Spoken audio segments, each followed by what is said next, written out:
Je te parle du voyage au Brésil! Si tu ne le sais pas déjà, je suis en ce moment au Brésil. C'est mon 3e séjour déjà. Et il y a des régulations qui ont changé pour entrer au Brésil. La bonne nouvelle, c'est que c'est seulement pour les Canadiens, les Américains et les Australiens.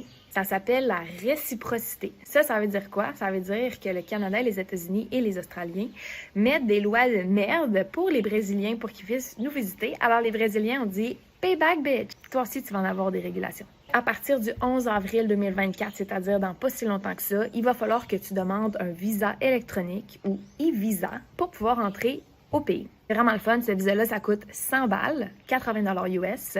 Et tu as plein de requisites, tu as plein de documents à uploader. Et ils vont te répondre dans 15 jours ouvrables. Fait que ça veut dire que tu dois prévoir ton voyage à l'avance, que tu dois prendre le temps de remplir ce document-là, que tu dois payer et que tu dois croiser les doigts que tu vas être accepté. Fait que c'est fini, là, les voyages au Brésil à l'improviste. Tu te demandes une photocopie de ton passeport.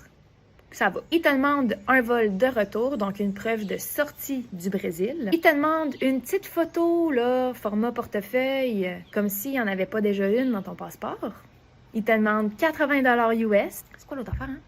Il te demande une copie de ton compte de banque qui prouve que tu as plus de 2000 $ US dans ton compte. Ben oui, pour payer tes dépenses. Prépare-toi, tu vas avoir besoin de ces 4 documents-là, tu vas avoir besoin de les uploader dans leur plateforme, de payer et d'attendre patiemment pendant 3 semaines qu'ils te répondent en espérant qu'ils soient approuvés avant de pouvoir voyager au Brésil. Tu as juste à écrire e-visa Brésil sur Internet et assure-toi que tu es sur un portail gouvernemental sur un site officiel pour faire ta demande. Et bon voyage au Brésil, les amis!